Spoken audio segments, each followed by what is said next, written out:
La boda de Veracruz. Aplaudieron el brindis sin imaginar que el vino tenía sangre de los padrinos. 1946.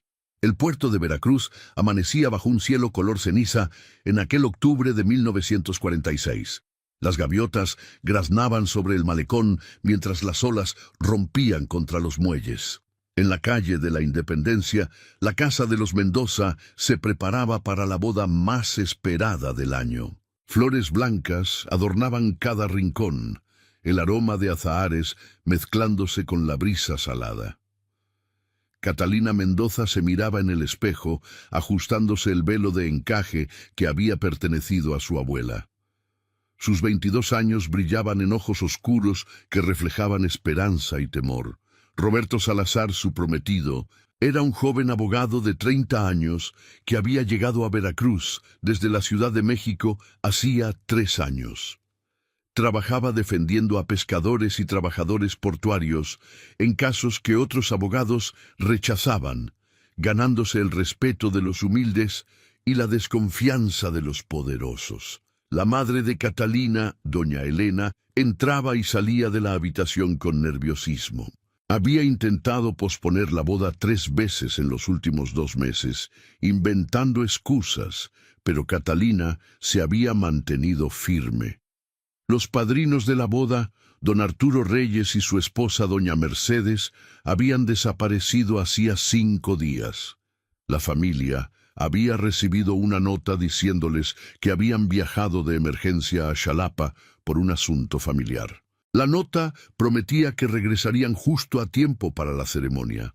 Don Arturo era el tío materno de Catalina, un comerciante próspero que manejaba una de las bodegas más grandes del puerto. Nadie en la familia hablaba abiertamente sobre la extrañeza de esa desaparición. Don Arturo nunca había mencionado tener familia en Xalapa. Además, había dejado su negocio sin instrucciones detalladas, algo completamente fuera de su carácter meticuloso. Pero en Veracruz, de 1946, hacer demasiadas preguntas sobre desapariciones repentinas era peligroso. El padre de Catalina, don Julio Mendoza, fumaba en el patio trasero con expresión sombría. Había sido líder sindical en su juventud, hasta que una huelga en 1938 terminó con varios compañeros muertos y él mismo con costillas rotas. Desde entonces, había aprendido a mantener la cabeza baja, pero esta boda lo inquietaba. El hermano menor de Catalina, Miguel, un muchacho de 19 años con aspiraciones de periodista, había visitado la casa de los padrinos 3 días atrás y encontró la puerta abierta. En el interior todo estaba en orden excepto por las maletas que supuestamente habían llevado a Xalapa, que seguían en el armario. Y había una mancha oscura en el suelo que alguien había intentado limpiar sin éxito. La ceremonia estaba programada para las 5 de la tarde en la parroquia de Nuestra Señora de la Asunción, seguida de una recepción en el Salón Tropical, con vista al mar. Se esperaban más de 200 invitados, incluidas varias figuras prominentes del puerto. El presidente municipal, Fernando Ulloa, y el empresario Sebastián Villegas, dueño de varias flotas pesqueras. Roberto llegó a la casa de los Mendoza a media mañana. Vestía un traje oscuro impecable que contrastaba con su rostro pálido y las ojeras que revelaban noches sin dormir. Llevaba semanas recibiendo amenazas anónimas. La más reciente decía simplemente: «El mar guarda secretos, abogado. No sea uno de ellos». Pero Roberto tenía una razón poderosa para seguir adelante. Estaba cerca de exponer una red de corrupción que involucraba a funcionarios del puerto y empresarios sin escrúpulos. Trabajadores portuarios habían estado desapareciendo durante meses después de quejarse sobre condiciones laborales inhumanas. Roberto había recopilado testimonios y pruebas que planeaba entregar al gobernador justo después de su luna de miel. Don Julio lo recibió en el patio con un abrazo tenso. «Hijo, todavía estás a tiempo de llevarte a Catalina lejos de aquí», le dijo en voz baja. Roberto negó con la cabeza. «Si huyo ahora, todo lo que he trabajado no habrá servido de nada. Los hombres que he defendido seguirán desapareciendo. El viejo sindicalista suspiró, reconociendo en el joven la misma tosudez que él había tenido décadas atrás. Entonces que Dios nos proteja a todos. A las 3 de la tarde llegó un carro negro al frente de la casa. Descendieron 2 hombres, vestidos formalmente, identificándose como amigos de don Arturo.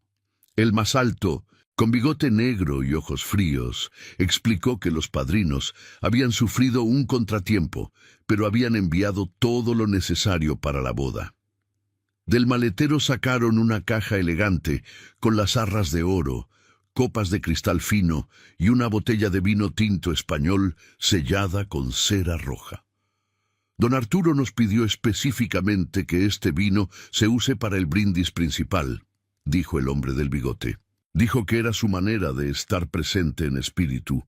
Doña Elena recibió los objetos con manos temblorosas, sin atreverse a hacer las preguntas que ardían en su mente. Miguel se acercó a los hombres. «Disculpen, ¿cuándo vieron por última vez a don Arturo?» El hombre del bigote se volvió hacia él con una sonrisa que no alcanzaba sus ojos. «El señor Reyes está perfectamente, solo ocupado con asuntos personales». Pero la manera en que apretó el hombro de Miguel al decirlo transmitió un mensaje claro: no hagas más preguntas. Catalina, ajena a muchas de las preocupaciones, se dejaba llevar por la ilusión de su día especial. Había soñado con este momento desde niña. A las 4:30, los invitados comenzaron a llegar a la parroquia. Entre ellos destacaba don Fernando Ulloa, el presidente municipal, acompañado de guardaespaldas. También estaba don Sebastián Villegas, dueño de flotas pesqueras y conocido por pagar salarios miserables. Cuando Catalina apareció en la entrada de la iglesia del brazo de su padre, un murmullo de admiración recorrió la congregación. Roberto, esperando al pie del altar junto al padre Matías, sintió que su corazón se expandía y se contraía al mismo tiempo. La ceremonia transcurrió con solemnidad tradicional. Cuando llegó el momento de intercambiar votos, Roberto prometió amor eterno con una intensidad que hizo que varios invitados se secaran los ojos. Catalina respondió con voz clara: «Hasta que la muerte nos separe». Esas últimas palabras quedaron suspendidas en el aire. Miguel sintió un escalofrío. Don Fernando Ulloa miraba fijamente hacia el altar con ojos entrecerrados. Después de la ceremonia, la comitiva se trasladó al salón tropical.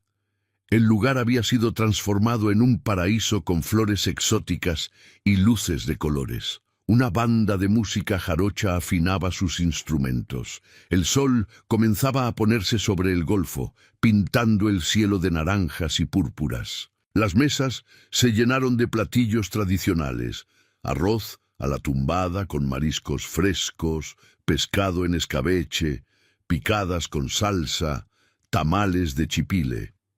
Pero quienes conocían bien a la familia notaban las miradas furtivas, los susurros, la forma en que don Julio no dejaba de mirar hacia la entrada. Llegó la hora del brindis. Don Julio se puso de pie, tomando su copa. Los meseros habían servido el vino especial enviado por los padrinos ausentes. El líquido rojo oscuro llenaba las copas de cristal, brillando bajo las luces con un tono que parecía más negro que rojo. «Familia, amigos», comenzó don Julio, su voz cargándose de emoción. «Hoy celebramos la unión de mi hija Catalina con Roberto. En tiempos difíciles, cuando muchos prefieren mirar hacia otro lado, Roberto ha elegido defender lo que es justo. Por eso, brindamos para que su amor sea el ancla que los mantenga firmes cuando las tormentas amenacen con llevárselos». Levantó su copa y todos lo imitaron. «¡Salud!», gritaron al unísono y el vino comenzó a fluir. Catalina y Roberto bebieron mirándose a los ojos, sus copas entrelazadas. El sabor del vino era peculiar, con un tono metálico que ambos atribuyeron a la antigüedad de la botella. Lo que nadie imaginaba mientras aplaudían era que ese vino llevaba más que alcohol añejo. Don Arturo y doña Mercedes habían pasado sus últimas horas conscientes, mirando cómo su sangre goteaba en un recipiente. Sus captores habían mezclado esa sangre con el vino, convirtiendo la boda en un ritual macabro. El brindis terminó entre aplausos y la banda comenzó a tocar. Catalina y Roberto abrieron el baile con un danzón tradicional. Por un momento, todo parecía perfecto, pero en las sombras del salón, Miguel observaba a los mismos hombres que habían traído el vino. No participaban de la celebración, solo observaban. Cuando intentó acercarse, desaparecieron en la oscuridad.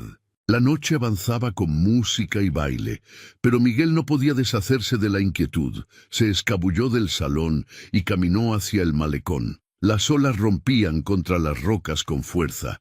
Fue entonces cuando vio el carro negro estacionado en una esquina oscura. Se acercó cautelosamente. Voces masculinas discutían dentro. Se pegó a la pared tratando de escuchar. «El trabajo está hecho», decía la voz del hombre del bigote. «Para mañana al mediodía, el abogado y su esposa habrán desaparecido». Otra voz respondió: «¿Y el paquete que dejamos en su casa?» «Todo está en su lugar. Cuando la policía lo encuentre, parecerá que Salazar estaba involucrado en contrabando. Su credibilidad quedará destruida». Miguel corrió de vuelta al salón. Comprendió con horrible claridad que toda la boda había sido una trampa. Necesitaba encontrar a Roberto, advertirle, sacar a Catalina de allí. Pero cuando llegó, jadeante, la celebración había alcanzado su punto máximo. Miguel buscó a su padre. Lo encontró en una esquina conversando con 3 antiguos compañeros sindicalistas. Cuando Miguel le susurró lo que había escuchado, don Julio palideció. Los otros hombres intercambiaron miradas, y uno de ellos, Tomás, dijo: «Ya es tarde para esta noche, pero podemos protegerlos mañana. Tenemos que sacar a Roberto y a Catalina del puerto antes del mediodía». Don Julio asintió. «Ustedes saben lo que esto significa. Si ayudamos a Roberto, nos convertimos en blancos también». Tomás puso una mano en su hombro. «Julio, llevamos 20 años agachando la cabeza. Si no nos paramos ahora, ¿cuándo? Ese muchacho tiene agallas, merece nuestra protección». El grupo se dispersó discretamente. Contactarían a otros trabajadores, prepararían un vehículo, planearían una ruta de escape. Miguel informaría a Roberto sin alertar a nadie más. Mientras tanto, la fiesta continuaba en su esplendor ignorante. Catalina bailaba con su flamante esposo, su risa llenando el salón como música. Si hubiera sabido que ese era posiblemente el último momento de verdadera felicidad que tendría en mucho tiempo, quizás hubiera bailado diferente, abrazado más fuerte, memorizado cada detalle. Pero así es el terror que se esconde en lo cotidiano. Llega disfrazado de celebración, de amor, de futuro prometedor. Cerca de medianoche, cuando la mayoría de los invitados ya se habían retirado y solo quedaban los más cercanos, Miguel finalmente logró llevar a Roberto aparte, con la excusa de mostrarle algo en el carro. Una vez fuera, en la oscuridad relativa del estacionamiento, le contó todo en un torrente de palabras apresuradas. Roberto escuchó con expresión cada vez más seria, su mandíbula apretándose hasta que los músculos se marcaron visiblemente bajo la piel. «Lo sabía», murmuró finalmente. «Sabía que no me dejarían llegar al gobernador con las pruebas, pero pensé que tenía más tiempo. Pensé que respetarían al menos mi boda». Se pasó las manos por el rostro, tratando de pensar con claridad a pesar del vino que había bebido y el cansancio acumulado. «¿Tu padre está involucrado en el plan?», Miguel asintió. «Él y otros del sindicato van a sacarte a ti y a Catalina mañana temprano». Roberto negó con la cabeza. «No puedo poner en peligro a tu familia, Miguel. Ya han arriesgado demasiado». Pero el joven no aceptó la objeción. «Roberto, tú eres familia ahora. Además, esto ya no es solo sobre ti. Los hombres que oí mencionaron que van a plantar evidencia en tu casa. Si te arrestan, todos los casos que has defendido quedarán en el aire. Todas las familias que has ayudado volverán a estar indefensas. No puedes dejar que eso pase. La lógica era irrefutable. Roberto sabía que Miguel tenía razón, pero la idea de huir en la noche de su boda, de comenzar su vida matrimonial como fugitivo, le revolvía el estómago. Miró hacia el salón, donde Catalina conversaba animadamente con unas primas, completamente ajena al peligro que los rodeaba. ¿Cómo iba a decirle que su luna de miel sería un escape desesperado? ¿Cómo destruir su felicidad con la verdad brutal de su realidad? Necesito recuperar los documentos de mi despacho, dijo Roberto finalmente. Sin ellos, todo lo que he trabajado no sirve de nada. Tengo copias escondidas, pero necesito llegar a ellas antes que ellos. Miguel pensó rápidamente. ¿Dónde están? En una caja de seguridad en el Banco Nacional. Pero necesito las llaves y los documentos de autorización que están en mi oficina. Entonces iremos esta noche, ahora, antes de que terminen de preparar su trampa. Era una idea arriesgada, casi suicida, pero entre las opciones disponibles era la única que ofrecía alguna posibilidad de éxito. Roberto regresó al salón y le susurró algo a Catalina, quien lo miró con preocupación, pero asintió. Le dijo a los invitados restantes que se sentía mal, probablemente por el cansancio y la emoción del día, y que necesitaba retirarse temprano.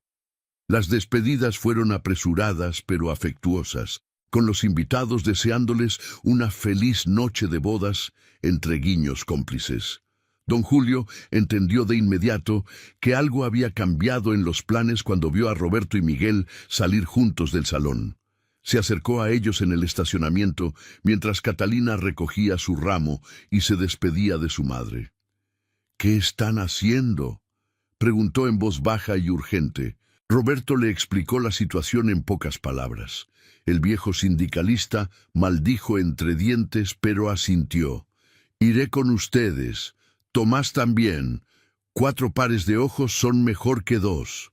El despacho de Roberto estaba en el segundo piso de un edificio antiguo en el centro histórico, a solo 10 minutos del salón.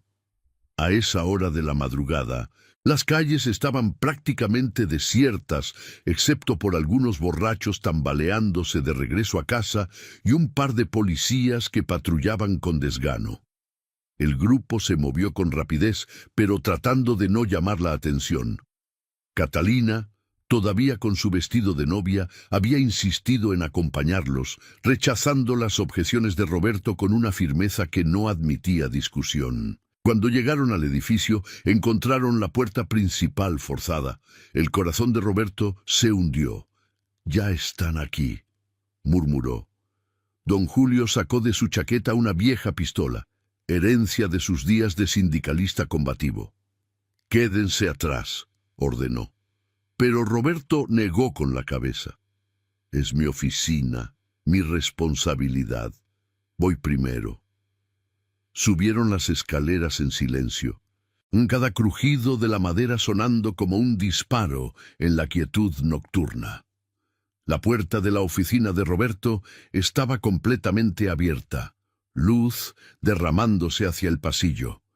Dentro, 2 hombres revisaban frenéticamente los archivos, tirando papeles al suelo, rompiendo carpetas, claramente buscando algo específico. Uno de ellos era el hombre del bigote que había traído el vino. El otro era más joven, con cara de rata y movimientos nerviosos. La sorpresa fue mutua. Durante un segundo que pareció eterno, ambos grupos se miraron sin moverse. Luego, todo se convirtió en caos. El hombre del bigote alcanzó algo en su chaqueta, pero don Julio fue más rápido, disparando hacia el techo. El estruendo en el espacio cerrado fue ensordecedor. «¡No se muevan!», gritó el viejo, su voz cargada de décadas de rabia contenida. Los intrusos levantaron las manos lentamente, pero sus ojos calculaban distancias. Buscaban oportunidades. El hombre del bigote habló con voz sorprendentemente calmada. Don Julio Mendoza, ¿verdad? El viejo líder sindical que aprendió su lección en el 38. Pensé que era más inteligente que esto. Y yo pensé que teníamos derecho a vivir en paz. Respondió don Julio, su pistola firme. Pero parece que algunos no aprendieron nada de la revolución. Todavía creen que pueden hacer lo que quieran con los que no tienen poder. El hombre del bigote sonrió sin humor. La revolución terminó hace décadas, viejo. Ahora vivimos en el mundo real, donde el poder es lo único que importa. Y ustedes no tienen poder, solo tienen ilusiones. Roberto se adelantó, su rostro una máscara de determinación. Tenemos la verdad.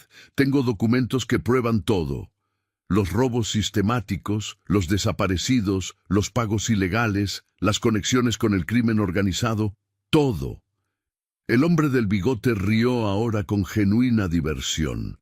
¿Documentos? ¿Piensas que a alguien le importan tus documentos? ¿Crees que el gobernador, el presidente, quien sea, moverá un dedo por un montón de trabajadores muertos? Eres más ingenuo de lo que pensé, abogado. Su mano se movió con rapidez sorprendente hacia su chaqueta. Don Julio disparó de nuevo, esta vez apuntando más bajo. La bala dio en el hombro del hombre, haciéndolo girar y caer contra el escritorio con un grito de dolor. El otro intruso aprovechó la distracción para saltar por la ventana hacia el balcón exterior.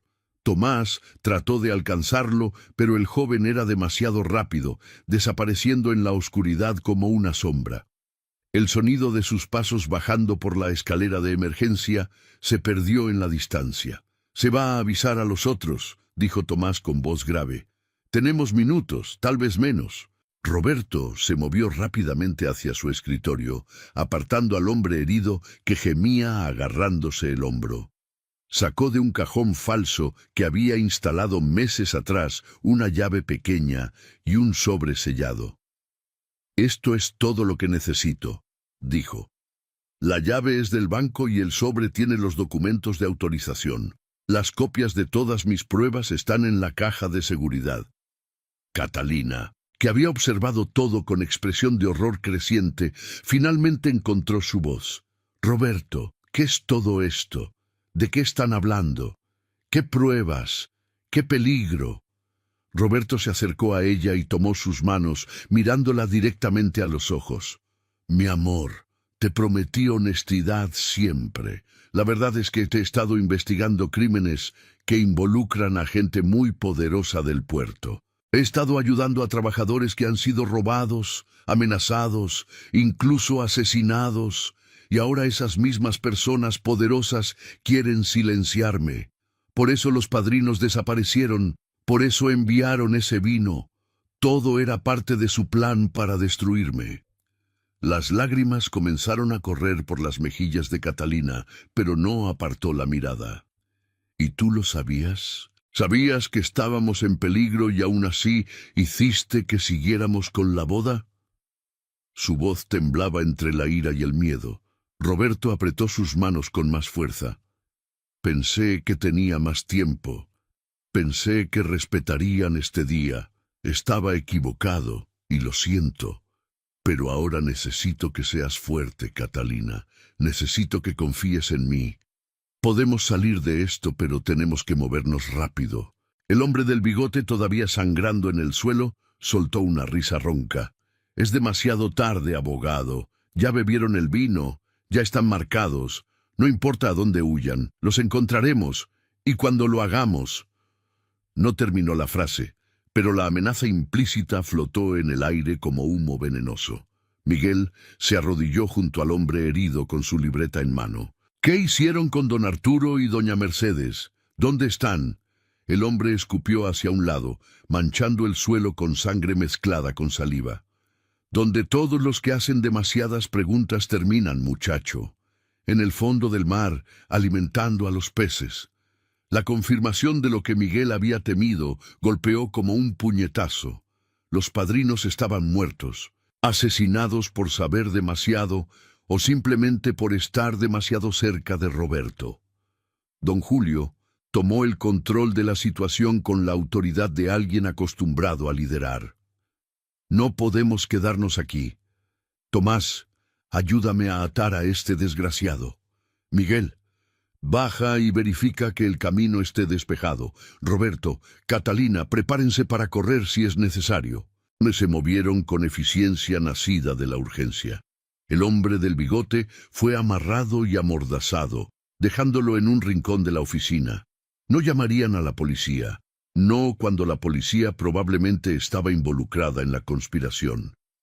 Cuando bajaron a la calle, Miguel les hizo señas de que estaba despejado. Pero apenas habían dado 3 pasos hacia el carro cuando aparecieron luces de vehículos desde ambos extremos de la calle. 2 carros negros bloqueaban su escape, y de ellos descendieron 6 hombres armados.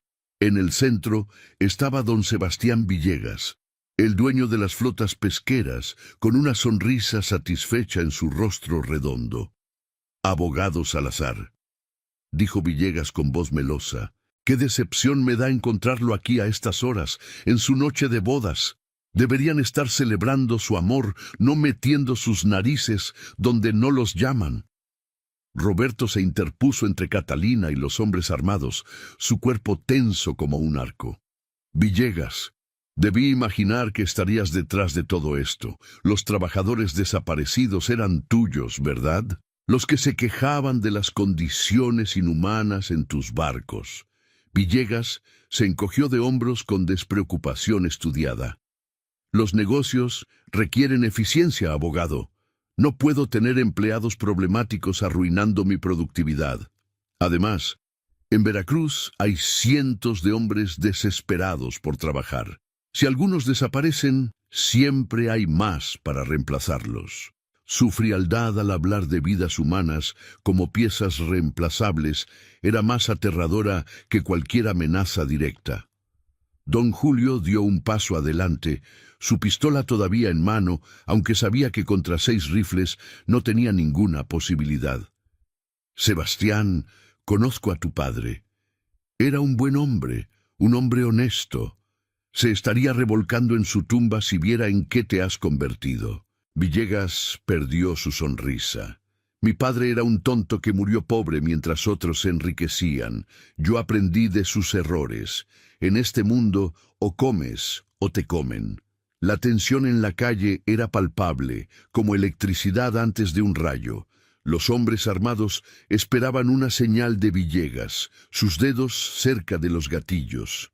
Catalina se aferró a Roberto, su vestido de novia ahora manchado con el polvo de la huida. Miguel apretaba su libreta como si fuera un talismán que pudiera protegerlos. Tomás había sacado su propia arma, una vieja pistola que probablemente no había disparado en años. Fue entonces cuando sonaron las sirenas. Al principio nadie se movió, todos tratando de determinar si la policía venía a ayudar o a unirse a la cacería. Pero cuando 3 patrullas doblaron la esquina con luces encendidas, Villegas maldijo. «¿Quién llamó a la policía?», rugió. Uno de sus hombres señaló hacia una ventana del edificio vecino, donde una anciana observaba la escena, con un teléfono todavía en la mano. Villegas comprendió que no podía ejecutar su plan delante de testigos oficiales, por muy corruptos que pudieran ser algunos policías. Hizo una señal a sus hombres y comenzaron a retroceder hacia los carros. Pero antes de subir, se volvió hacia Roberto con ojos llenos de promesas oscuras. «Esto no termina aquí, abogado. Solo es un retraso. Y recuerda, el mar es muy grande y muy profundo. Tarde o temprano, todos los que me desafían encuentran su camino hacia él». Las patrullas se detuvieron entre ambos grupos. Del vehículo principal descendió el capitán Reyes, un policía veterano de rostro curtido que tenía fama de honesto en un departamento plagado de corrupción. Evaluó la escena con ojos experimentados. Roberto y su familia en ropa de boda, don Julio con una pistola, Villegas y sus hombres armados retirándose. ¿Alguien va a explicarme qué está pasando aquí?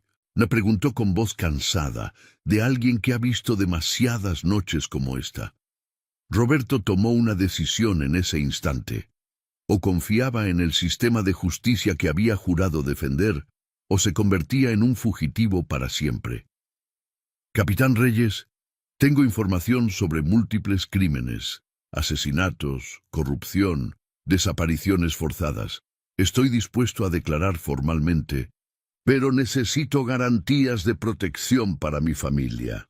El capitán miró a Villegas, quien ya estaba subiendo a su carro. «Sebastián, ¿tienes algo que decir sobre estas acusaciones?» Villegas se detuvo con la puerta abierta, su rostro una máscara de ofendida dignidad. «Capitán, el señor Salazar claramente está pasando por un episodio de delirio, quizás debido al estrés de su boda o al alcohol. Yo simplemente pasaba por aquí cuando escuché disparos y vine a investigar como cualquier ciudadano preocupado haría». La mentira era tan descarada que casi resultaba risible, pero estaba dicha con la confianza de alguien acostumbrado a que sus palabras fueran creídas sin cuestionamiento. El capitán Reyes no era tonto. Había trabajado en Veracruz lo suficiente para conocer las redes de poder y corrupción que la atravesaban como gusanos en madera. Sabía que Villegas tenía conexiones que llegaban hasta la capital del estado. Sabía también que Roberto Salazar había causado problemas a esas mismas redes durante los últimos años. Pero Reyes había entrado a la policía con ideales que, contra todo pronóstico, aún no había perdido completamente. «Señor Villegas, retírese por ahora. Si el abogado Salazar presenta cargos formales, lo contactaremos para su declaración», dijo finalmente. Villegas lo miró con ojos que prometían consecuencias. «Capitán, espero que recuerde para quién trabaja. Este municipio tiene ciertas lealtades que conviene respetar». Era una amenaza velada que flotó en el aire como niebla tóxica antes de que Villegas subiera a su vehículo y se perdiera en la noche junto con sus hombres. El capitán se volvió hacia Roberto. «Abogado, será mejor que esa información que menciona sea sólida. Si me estás arrastrando a un problema político, te arrepentirás». Roberto asintió con firmeza. «Lo es, capitán. Tengo nombres, fechas, documentos, todo lo que necesita para abrir una investigación formal». El capitán suspiró, como si acabara de aceptar un peso que preferiría no cargar. «Muy bien. Los llevaremos a la estación. Pueden dar sus declaraciones allí». Doña Elena llegó al amanecer a la estación de policía con ropa limpia para Catalina. Su hija todavía llevaba el vestido de novia, ahora completamente arruinado, convertido en un símbolo de cómo la noche de sus sueños se había transformado en pesadilla. Madre e hija se abrazaron en silencio, sin necesidad de palabras para transmitir el miedo y el amor que las unía. Don Julio observaba desde un rincón, envejecido 10 años en una sola noche, pero con la espalda todavía recta y los ojos claros. La declaración de Roberto tomó horas. Explicó detalladamente cómo había comenzado a notar patrones en los casos que defendía. Trabajadores que desaparecían después de presentar quejas, familias amenazadas para que retiraran demandas, documentos que, misteriosamente, se perdían en los juzgados. Había recopilado testimonios de docenas de trabajadores, fotografías de condiciones laborales inhumanas en los barcos de Villegas, registros financieros que mostraban pagos sospechosos a funcionarios públicos. Mencionó a don Arturo y doña Mercedes, explicando que los padrinos habían estado ayudándolo discretamente con información sobre los movimientos de Villegas en el puerto. Don Arturo, como comerciante, tenía acceso a registros de carga y descarga que no coincidían con los informes oficiales, sugiriendo contrabando a gran escala. Esa información los había convertido en blancos, y su desaparición había sido una advertencia que Roberto no había comprendido a tiempo. El capitán Reyes escuchaba con expresión cada vez más sombría. Sabía que lo que Roberto estaba describiendo no era solo crimen organizado común, sino una red de corrupción que involucraba a figuras políticas de alto nivel. El presidente municipal, Fernando Ulloa, tenía que estar involucrado. Era imposible que operaciones de esta magnitud sucedieran sin su conocimiento o participación. Pero Ulloa tenía conexiones con el gobernador y posiblemente con figuras en la Ciudad de México. Procesar este caso sería como detonar una bomba política. Abogado Salazar, dijo finalmente el capitán, lo que me estás pidiendo es que inicie una investigación que probablemente termine mi carrera y posiblemente mi vida. ¿Entiendes eso? Roberto lo miró directamente a los ojos. Sí, capitán, y entiendo que no tiene obligación de hacerlo. Pero si hombres buenos no hacen nada, ¿qué esperanza tenemos? Mi esposa y yo podríamos huir, salir del país incluso. Pero ¿y después qué? Vivir como fugitivos, mientras la gente aquí sigue desapareciendo. No puedo hacer eso. El capitán se quedó en silencio por un largo momento, luchando consigo mismo. Finalmente, asintió con un gesto que parecía más resignación que determinación. Necesito ver esos documentos de la caja de seguridad. Si son tan sólidos como dices, los presentaré directamente al procurador del Estado, saltándome la cadena de mando local. Es la única manera de evitar que esto sea enterrado antes de comenzar. A las 9 de la mañana, un grupo pequeño se dirigió al Banco Nacional. Roberto, el capitán Reyes y 2 policías de confianza que Reyes había seleccionado personalmente.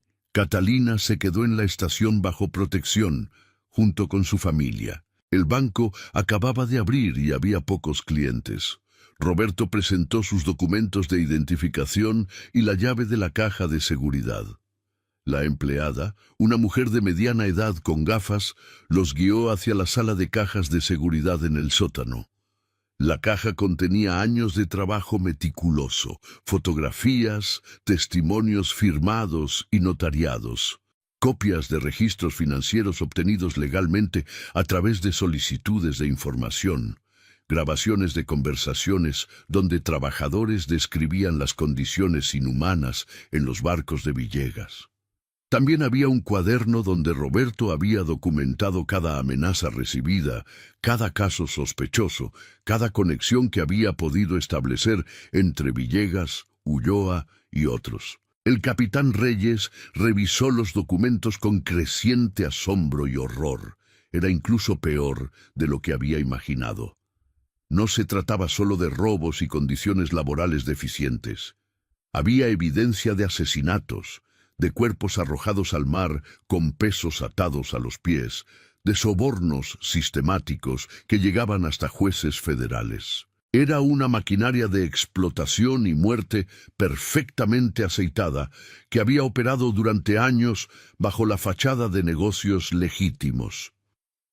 «Esto es dinamita pura», murmuró el capitán. «Con esto podemos procesar a docenas de personas, incluyendo a Ulloa». Pero su expresión no era de triunfo, sino de preocupación profunda. Sabía que el momento en que pusiera estos documentos en las manos del procurador desataría una guerra. Los poderosos no se dejan atrapar sin pelear, y cuando pelean, lo hacen sucio. Mientras empacaban los documentos, ninguno de ellos notó al hombre en traje oscuro que los observaba desde la entrada del banco. Era uno de los empleados de confianza de Villegas, colocado estratégicamente en el banco para monitorear exactamente este tipo de situaciones. En cuanto el grupo salió del edificio, el hombre hizo una llamada telefónica rápida. «¿Tiene los documentos?» Se dirigen de vuelta a la estación. La respuesta del otro lado de la línea fue breve. «Intervengan, recuperen esos documentos a cualquier costo». El convoy de policías nunca llegó a la estación. Cuando pasaban por una calle estrecha del centro histórico, 2 camiones de carga bloquearon su camino por delante y por detrás. De los camiones descendieron más de 10 hombres armados, sus rostros cubiertos con paliacates.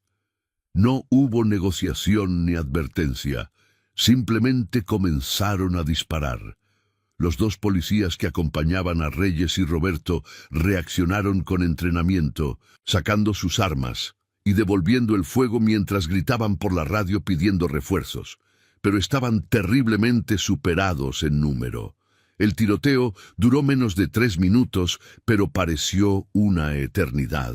El parabrisas del carro policial se hizo añicos, las balas perforaron las puertas, el aire se llenó de pólvora y gritos. Roberto, agachado en el asiento trasero, con el maletín de documentos apretado contra su pecho, sintió que una bala rozaba su hombro. El dolor era agudo, pero secundario al terror de pensar en Catalina, en que había prometido protegerla y en su lugar la había arrastrado a una guerra. El capitán Reyes, con sangre corriendo por su sien, donde una esquirla lo había golpeado, manejaba frenéticamente tratando de encontrar una ruta de escape. Uno de los policías cayó, una bala atravesándole el cuello. Su compañero gritó su nombre, pero no había tiempo para ayudarlo. La única opción era huir o morir. Reyes pisó el acelerador con fuerza, embistiendo uno de los camiones que bloqueaban su camino. El metal crujió, pero el carro policial logró pasar, dejando atrás la emboscada mientras los atacantes seguían disparando. Condujeron erráticamente por calles secundarias tratando de perder cualquier perseguidor. La radio explotaba con voces urgentes. Otras patrullas respondían al llamado de auxilio, pero les tomaría tiempo llegar. Finalmente se refugiaron en un viejo almacén abandonado cerca del puerto que Reyes conocía de operaciones previas. Cerraron la puerta oxidada detrás de ellos y por un momento solo hubo silencio, excepto por sus respiraciones agitadas. ¿Estás herido?, preguntó Reyes a Roberto, notando la sangre en su camisa. Roberto revisó su hombro y determinó que era solo un rasguño. Viviré, pero García. El policía caído se llamaba García, un hombre de 30 años con 2 hijos pequeños. Había muerto protegiendo documentos, protegiendo la idea de que la justicia podía existir. El capitán Reyes golpeó el volante con rabia impotente. Esto se acabó de convertir en guerra abierta. Villegas acaba de atacar directamente a la policía. Ya no hay marcha atrás. Roberto miró el maletín que había protegido con su vida. Estos documentos tienen que llegar al procurador. Es lo único que importa ahora. Si García murió, que no sea en vano. Reyes asintió, pero ambos sabían que llevar esos documentos a cualquier autoridad se había vuelto exponencialmente más peligroso. Villegas claramente tenía informantes en toda la ciudad, posiblemente incluso dentro de la policía. Confiar en alguien podía ser fatal. Fue el capitán Reyes quien tuvo una idea. Hay un periodista en la Ciudad de México, Luis Espota. Trabaja para Excelsior y tiene reputación de no dejarse comprar. Si le damos estos documentos, puede publicarlos. Una vez que estén en los periódicos, Villegas y Ulloa no podrán enterrarlos. Roberto consideró la propuesta. Era arriesgado exponer toda la información públicamente, pero quizás era la única manera de garantizar que no desapareciera. Mientras planificaban cómo contactar al periodista, de vuelta en la estación de policía, Catalina y su familia vivían su propio infierno. Había llegado la noticia del ataque, del policía muerto, de que Roberto estaba herido pero vivo. Catalina quería salir corriendo a buscarlo, pero los policías que la cuidaban se lo impedían. Era demasiado peligroso. Afuera, la ciudad se había transformado en campo de batalla. Don Julio recibió una llamada telefónica en la estación. Era Tomás, su viejo compañero sindicalista. Julio, los muchachos del puerto están dispuestos a ayudar. Si Roberto necesita esconderse, podemos protegerlo. Somos cientos. Villegas no puede matarnos a todos. La oferta era sincera, pero también aterradora en sus implicaciones. Si los trabajadores portuarios se involucraban abiertamente, la situación podría escalar a un conflicto masivo, quizás incluso una huelga armada como las que habían manchado de sangre la historia de México en décadas pasadas. «Tomás, no quiero que más gente muera por esto», respondió don Julio con voz cansada. «Ya un policía cayó. No sé cuántos más cayeron del otro lado. Esto tiene que terminar antes de que se convierta en una masacre». Pero Tomás no aceptó el argumento. «Julio, va a ser una masacre de todas formas. La diferencia es si morimos callados o peleando. Ese muchacho, Roberto, está peleando por nosotros. Vamos a dejarlo solo». La pregunta quedó suspendida mientras don Julio luchaba con sus propios demonios. Había pasado 20 años evitando este momento, convenciéndose de que la lucha no valía la pena, de que sobrevivir era lo único importante. Pero viendo a su hija devastada, pensando en su yerno herido y huyendo, recordando las caras de todos los trabajadores que habían desaparecido en estos años de silencio, algo en él se quebró finalmente. «Está bien», dijo don Julio, su voz adquiriendo la firmeza que había perdido hacía 2 décadas. «Reúne a los hombres, pero esto se hace de manera organizada. Nada de violencia a menos que sea absolutamente necesario. Vamos a proteger a Roberto, vamos a asegurarnos de que esos documentos lleguen a donde tienen que llegar. Y vamos a hacerlo de una manera que el gobierno no pueda ignorar». En las siguientes horas, Veracruz experimentó algo que no había visto en años: solidaridad masiva de los trabajadores portuarios. Cientos de hombres dejaron sus puestos de trabajo y comenzaron a organizarse. No llevaban armas, al menos no abiertamente, pero su sola presencia en las calles era una declaración. Marcharon hacia el Palacio Municipal cantando corridos revolucionarios, exigiendo justicia para los desaparecidos, exigiendo que se investigara a Villegas y Ulloa. El presidente municipal Fernando Ulloa observaba desde su oficina con creciente alarma. Había esperado que el ataque a la policía intimidaría a Roberto y a cualquiera que pensara en apoyarlo. En su lugar, había despertado algo dormido en la ciudad. Los teléfonos en el Palacio Municipal sonaban sin parar. Empresarios preocupados por la interrupción del trabajo portuario, oficiales militares preguntando si necesitaban intervenir, el gobernador desde Xalapa exigiendo explicaciones. Ulloa llamó a Villegas, su voz llena de furia apenas contenida. «¿Qué parte de hazlo discretamente no entendiste? Acabas de atacar a la policía en pleno día. Hay un oficial muerto. Los trabajadores están en las calles. ¿Tienes idea del problema que has creado?» Villegas, del otro lado de la línea, sonaba menos preocupado de lo que debería. «Fernando, relájate.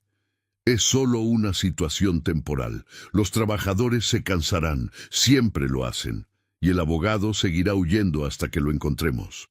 Pero Ulloa no estaba tan seguro. Había algo diferente en este levantamiento. No era solo rabia, era determinación organizada. Y el tiempo trabajaba en contra de ellos. Cada hora que pasaba sin que recuperaran los documentos de Roberto, cada minuto que los trabajadores permanecían en las calles, la situación se volvía más difícil de controlar. En el almacén abandonado, Roberto y el capitán Reyes finalmente establecieron contacto con Luis Espota en la Ciudad de México. El periodista escuchó la historia con atención creciente. «Necesito ver los documentos antes de publicar nada», dijo finalmente. «No puedo arriesgar la reputación del periódico en una historia que no pueda probar». Era razonable, pero presentaba un problema. ¿Cómo llevar los documentos a la Ciudad de México cuando salir del puerto parecía imposible? Fue Miguel quien ofreció una solución. Había estado en contacto con su amigo Carlos del periódico local, y Carlos tenía un primo que trabajaba en la estación de tren. «Hay un tren de carga que sale esta noche hacia la capital», explicó. «Normalmente no lleva pasajeros, pero el primo de Carlos puede esconderlos en uno de los vagones. Villegas no pensará en revisar un tren de carga. Era arriesgado, pero todas las opciones lo eran en este punto. El plan se armó rápidamente. Roberto y el capitán Reyes viajarían escondidos en el tren con los documentos. Una vez en la Ciudad de México, buscarían a Espota directamente en las oficinas de Excelsior. Mientras tanto, don Julio y los trabajadores mantendrían la presión en Veracruz, asegurándose de que Villegas y Ulloa estuvieran demasiado ocupados lidiando con la situación local como para perseguir a Roberto efectivamente. Catalina insistió en acompañar a su esposo. «No vas a dejarme aquí mientras huyes al peligro», dijo con una firmeza que no admitía discusión. «Nos casamos ayer. Dijimos que estaríamos juntos en las buenas y en las malas. Pues estas son las malas y voy contigo». Roberto quiso protestar, pero una mirada a sus ojos le dijo que sería inútil. Además, algo en él se sentía reconfortado por su presencia. Si iba a arriesgarlo todo, prefería hacerlo sabiendo que ella estaba a su lado. Al caer la noche, un grupo pequeño se movió por las calles de Veracruz, usando rutas secundarias que los trabajadores conocían. Don Julio había organizado una red de vigías que alertaban sobre la presencia de la policía corrupta o de los hombres de Villegas. Fue un viaje tenso a través de una ciudad transformada, donde cada sombra podía esconder una amenaza. La estación de tren era un edificio decrépito en las afueras de la ciudad, rodeado de vías que brillaban plateadas bajo la luna. El primo de Carlos los esperaba, un hombre flaco de 50 años con cara de preocupación permanente. «Tienen suerte», dijo nerviosamente. «El tren está retrasado por problemas mecánicos. Los puedo esconder en un vagón de maíz. Nadie revisa esos. Roberto». Catalina y el capitán Reyes subieron al vagón con la ayuda de Miguel y don Julio. El espacio estaba lleno de sacos de maíz que formaban una especie de laberinto. Se acomodaron entre los sacos, creando un hueco donde pudieran permanecer escondidos durante las 8 horas que tomaría el viaje. El olor del maíz era abrumador, mezclándose con el aceite de las máquinas y el polvo acumulado. Las despedidas fueron breves, pero cargadas de emoción. Don Julio abrazó a su hija con fuerza, como si quisiera memorizar cada detalle de su rostro. «Cuídense», dijo con voz ronca, «y cuando todo esto termine, regresa a casa. Tu madre te necesita».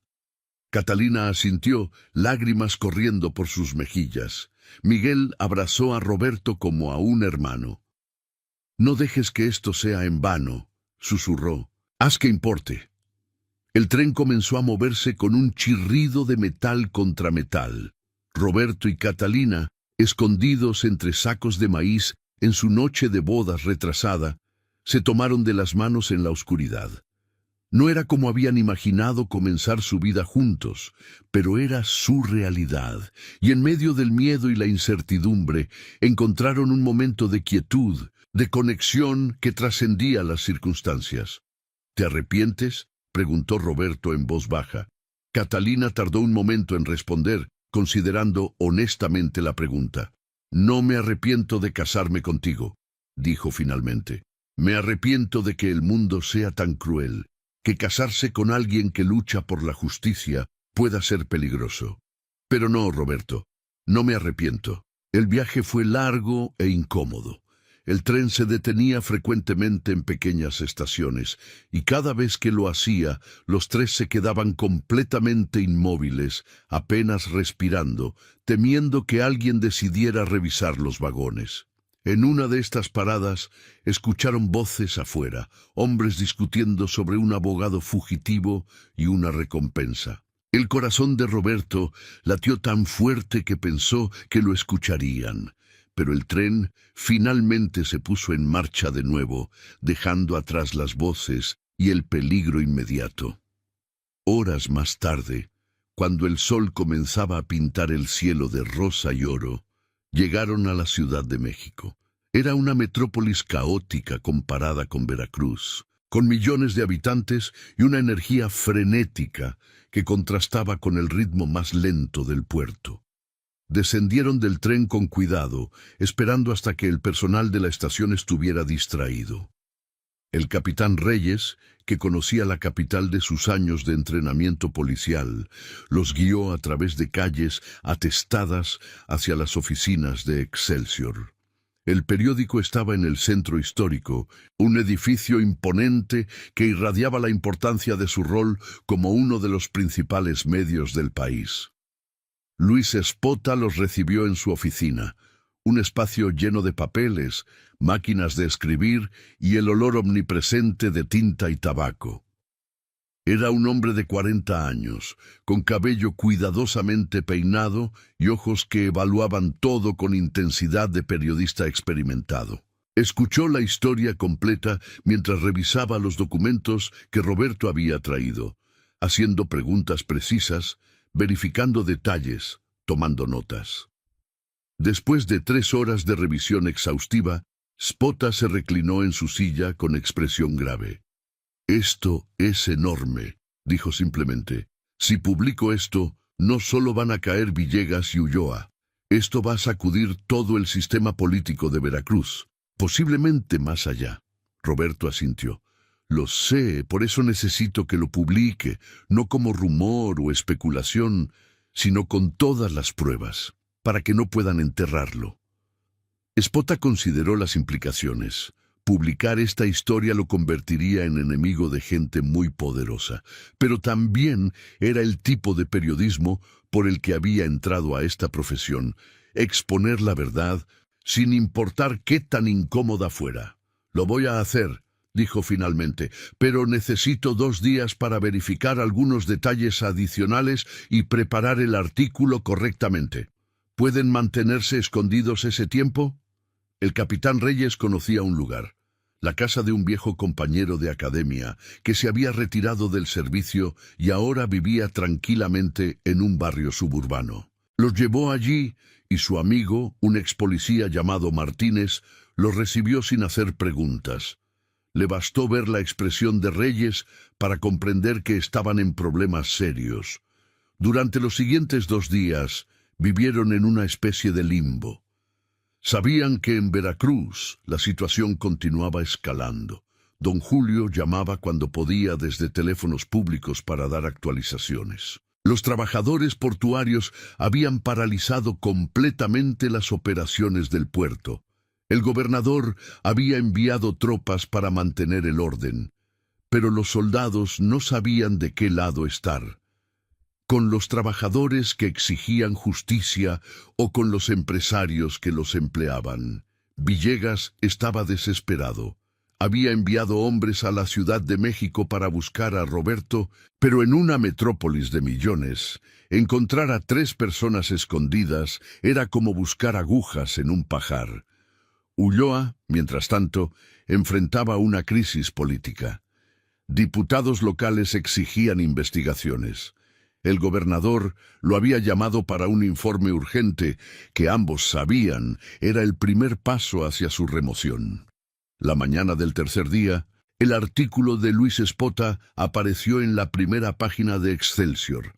El titular era devastador: «Red de corrupción y asesinatos en Veracruz. Documentos revelan participación de empresarios y funcionarios públicos».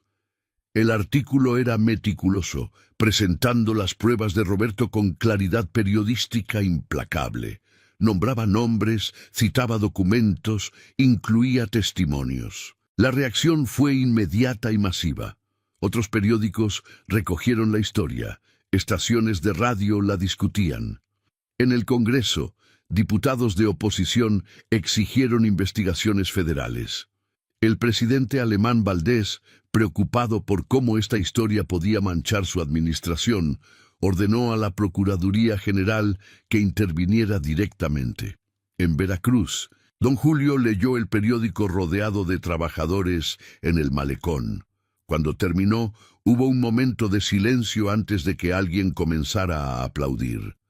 Pronto, cientos de hombres aplaudían, gritaban, lloraban.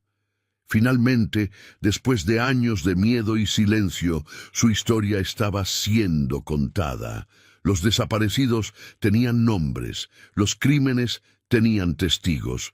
La justicia, por primera vez en mucho tiempo, parecía posible. Fernando Ulloa fue arrestado esa misma tarde por agentes federales. Lo sacaron de su oficina esposado mientras periodistas tomaban fotografías. Sebastián Villegas intentó huir en su yate privado, pero fue interceptado por la Marina antes de que pudiera salir de aguas territoriales. Otros nombres mencionados en el artículo comenzaron a ser investigados. Jueces corruptos fueron suspendidos. Policías involucrados fueron destituidos. No fue una victoria limpia ni completa. Algunos de los implicados lograron escapar. Otros recibieron sentencias menores de las que merecían debido a conexiones políticas. El sistema judicial demostró estar tan comprometido como Roberto había temido. Pero algo fundamental había cambiado. La impunidad había sido desafiada exitosamente.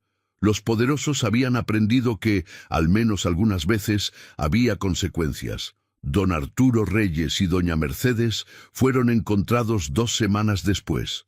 Sus cuerpos emergieron en la red de unos pescadores a 3 kilómetros de la costa, tal como el hombre del bigote había prometido.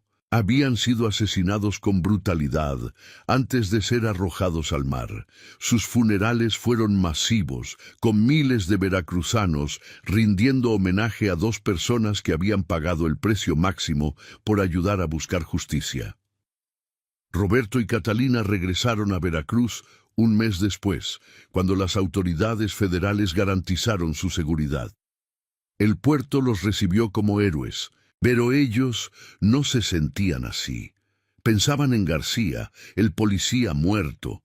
Pensaban en don Arturo y doña Mercedes.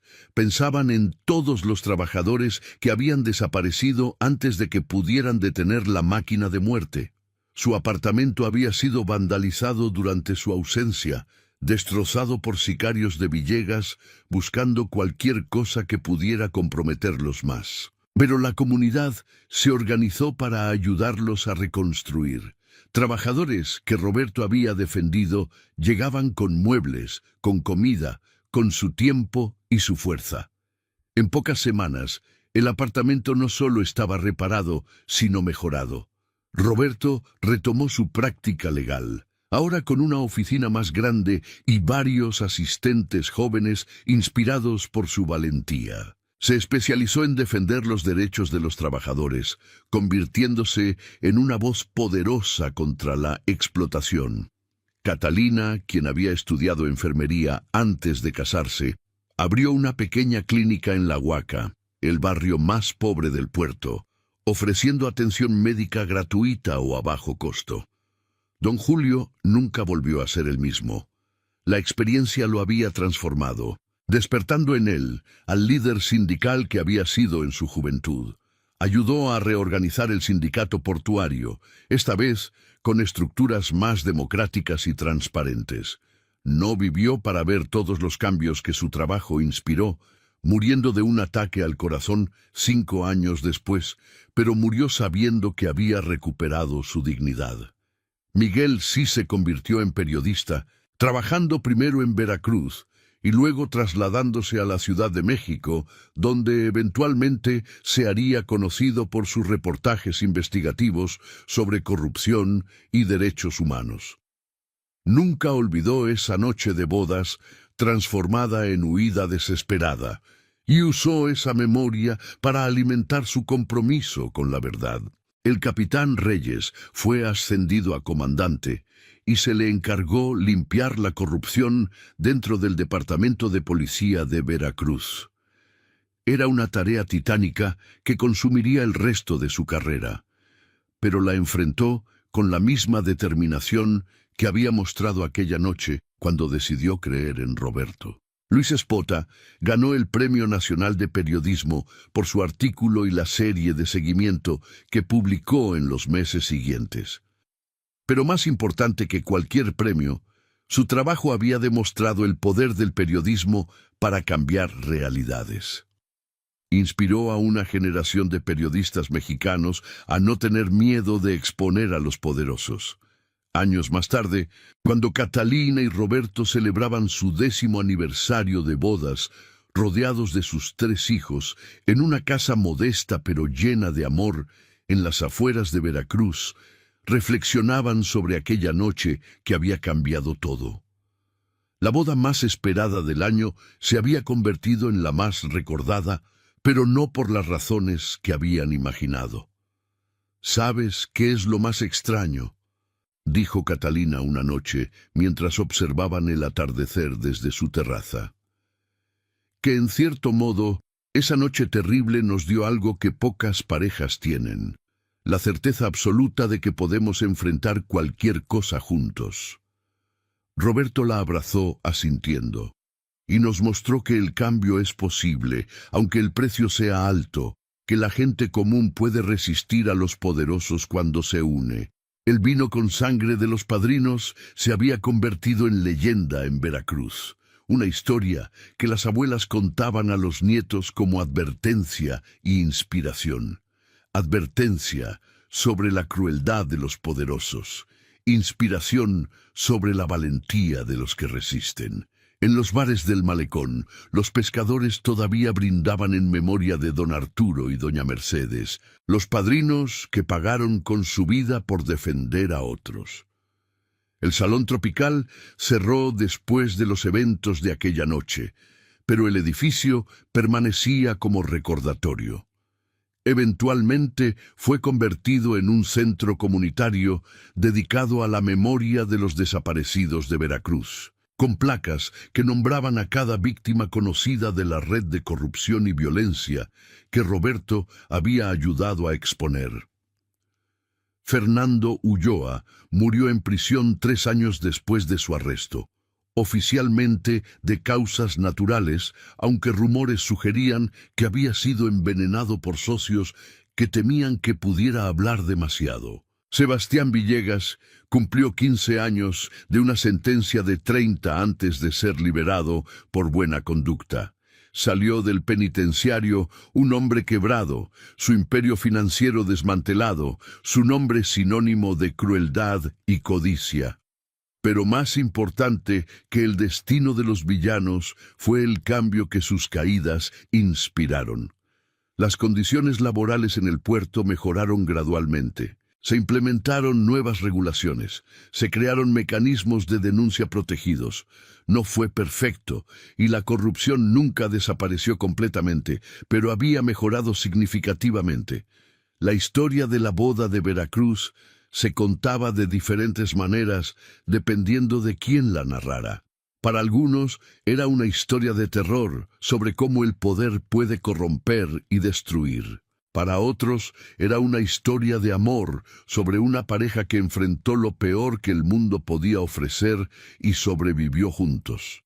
Para otros más era una historia de resistencia sobre comunidades que se unieron contra la opresión. Roberto, en sus últimos años, cuando ya su cabello era completamente blanco y sus manos temblaban al sostener sus antiguos documentos legales, reflexionaba sobre lo que todo aquello había significado. Pagamos un precio terrible, diría a quien quisiera escuchar. Pero el silencio hubiera costado aún más. Cada persona que desapareció en silencio, cada familia destruida mientras mirábamos hacia otro lado, cada día que dejamos que la injusticia continuara, todo eso tenía un precio también. Catalina, sentada a su lado en su vejez con las mismas manos que habían sostenido un ramo de novia manchado con el polvo de la huida, agregaba su propia perspectiva. Lo que aprendí es que el amor verdadero no es solo estar juntos en los buenos momentos. Es decidir, una y otra vez, que el otro vale la pena incluso cuando todo se está derrumbando. Y que a veces, amar a una persona significa amar también su causa, su lucha, sus ideales. El último brindis de aquella boda maldita había contenido sangre de los inocentes, un recordatorio visceral de la brutalidad que existe cuando el poder no tiene límites. Pero en los años que siguieron, los verdaderos brindis, los que importaban, eran los que se hacían en pequeñas reuniones de familias de trabajadores, en cenas humildes, donde se agradecía por los salarios justos que finalmente recibían, en celebraciones de comunidades que habían aprendido que juntas podían ser más fuertes que cualquier tirano individual. Veracruz siguió siendo un puerto de contrastes. Belleza y peligro, riqueza y pobreza, esperanza y desesperación. Pero después de 1946, también se convirtió en un símbolo de algo más, de que la resistencia es posible, de que la verdad puede prevalecer, de que el cambio, aunque lento y costoso, puede llegar. La libertad que buscaban no era una libertad abstracta o grandilocuente, era la libertad de trabajar sin miedo a desaparecer. La libertad de quejarse sobre injusticias sin ser silenciado. La libertad de organizarse, de exigir dignidad, de vivir sin tener que agachar constantemente la cabeza ante los poderosos. Era una libertad concreta, tangible, construida sobre el sacrificio de personas comunes que decidieron que ya no aceptarían vivir de rodillas. Y cuando los nietos de Roberto y Catalina preguntaban sobre su boda, sobre esa noche famosa que todos mencionaban, pero que nadie explicaba completamente, sus abuelos se miraban con esa complicidad que solo viene de haber sobrevivido juntos a lo peor, y contaban la historia una vez más. No para glorificar el sufrimiento, sino para recordar la lección. Que la justicia no es algo que los poderosos conceden por bondad, sino algo que los oprimidos conquistan con valentía. El puerto de Veracruz continuó recibiendo barcos de todo el mundo, sus muelles cargándose y descargándose con el ritmo eterno del comercio. Las gaviotas seguían graznando, el mar seguía rompiendo contra las rocas, la vida seguía su curso. Pero algo fundamental había cambiado en 1946. Una línea había sido trazada, una que decía, hasta aquí, no más, y aunque la batalla por esa línea nunca terminaba completamente, aunque siempre había quienes intentaban cruzarla de vuelta hacia la impunidad y la explotación, al menos ahora había gente dispuesta a defenderla. Gente inspirada por una boda que se convirtió en leyenda, no por su alegría, sino por su tragedia transformada en resistencia. Los aplausos aquella noche, cuando brindaron sin saber que el vino contenía la sangre de los padrinos, representaban la ignorancia inocente que permite que el mal prospere. Pero los aplausos que vinieron después, cuando la verdad salió a la luz y la justicia comenzó su lento caminar, esos representaban algo diferente. La esperanza de que incluso en los momentos más oscuros, la dignidad humana puede prevalecer, y así, la boda de Veracruz pasó de ser una celebración de amor a ser una parábola sobre el precio de la libertad.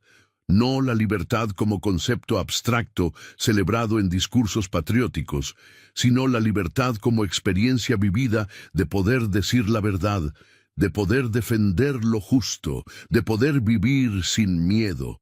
Una libertad conquistada gota a gota, sacrificio a sacrificio, persona valiente a persona valiente.